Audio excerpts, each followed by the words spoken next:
Gallbladder অপারেশনের পর সবারই একটি প্রশ্ন থাকে যে ডাক্তারবাবু গলব্লাডার অপারেশন তো হয়ে গেল, এবার কি কি ভাবে মেনে চলবো। চলুন আজকে আমরা এগুলো নিয়ে ডিসকাস করি এবং জানি যে কি কি আমাদের মেনে চলতে হবে আর কি কি খেতে হবে।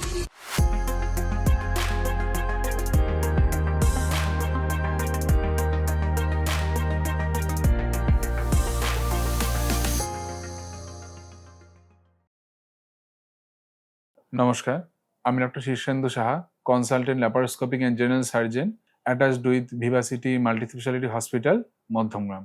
গলব্লাডার অপারেশনের পর আমাদের কি প্রবলেম হতে পারে? প্রবলেম হতে পারে যে আমাদের একটু ব্লোটিং বা একটু আর্লি ইনডাইজেশন হচ্ছে, বা আমাদের কোনো একটু নজিয়া হচ্ছে, মাঝে একটু ভমিটিং হচ্ছে, বা কখনো আমাদের স্লাইড অ্যাবডোমিনাল ডিসকমফোর্ট। কেন ডিসকমফোর্ট? কারণ ডিউ টু দ্যাট পোর্ট, যে আমাদের 4টে পোর্টের মাধ্যমে যে অপারেশন হয় সেই পোর্টগুলোর জন্য ব্যথা হয়, এবং অপারেশনের পরে যে ড্রেন দেওয়া হয় সেই ড্রেন সাইটেও অনেক সময় ডিসকমফোর্ট হতে পারে। সুতরাং এইগুলোর জন্য আপনাদেরকে ডাক্তারবাবু ছুটির সময় অলরেডি আমরা যে ওষুধপত্রগুলো দিই সেগুলোই কন্টিনিউ করতে হবে। যদি দেখা যায় যে এই সিমটমগুলো তাতেও পারসিস্টেন্ট রয়েছে, তাহলে আপনি আপনার ডাক্তারবাবুর সাথে যোগাযোগ করুন।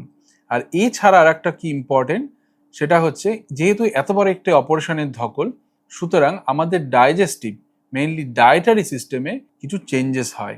সেই চেঞ্জেসগুলোকে আস্তে আস্তে আমাদেরকে হ্যাবিচুয়েটেড হতে হওয়াটা খুব দরকারি, যে কারণে lifestyle and dietary modification is much necessary, খুব দরকার এটা। এরপরে আমরা তাহলে কি কি খেতে পারি ডাক্তারবাবু? সবারই প্রশ্ন থাকে, ডাক্তারবাবু কি খাবো? সব কি সেদ্ধ খাবো, নাকি আমরা সব বাড়ির যা খাবার তাই খেতে পারি? আমার মনে হয় আমরা অল্প অল্প করে বারবার একবারে ভরপেট খাবার না খেয়ে, যাতে আমাদের নজিয়া, ভমিটিং, যে ব্লোটিং যে প্রবলেমগুলো হয় এইগুলোকে অ্যাভয়েড করার একটাই উপায়, আমরা বারবার স্মল মিলে আমরা খাবার খাবো। এছাড়া আর কি বড় প্রবলেম ডাক্তারবাবু হতে পারে?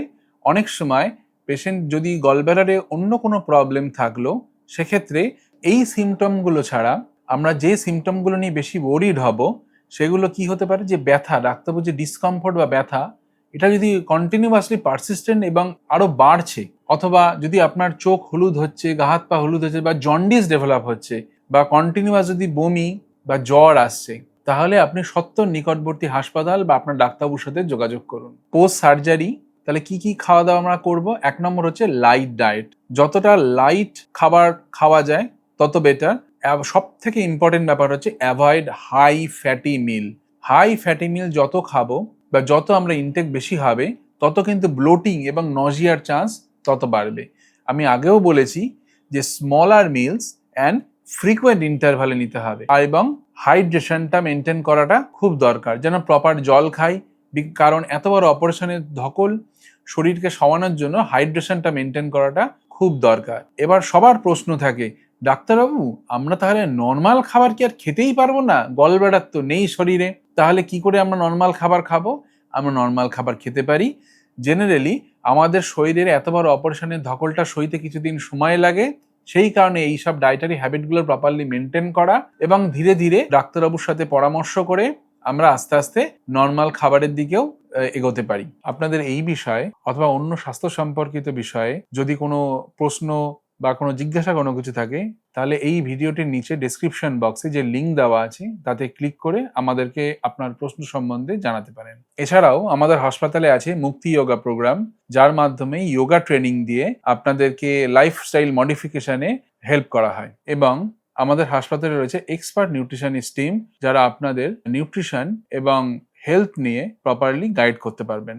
Last but not the least, আমাদের হাসপাতালে expert team of general surgeon 24/7 available রয়েছেন। আপনাদের কোনো রকম এমার্জেন্সিতে বা কোনো রকম সার্জিক্যাল প্রবলেমের জন্য আপনারা যোগাযোগ করতে পারেন। নমস্কার, ভালো থাকবেন, সুস্থ থাকবেন।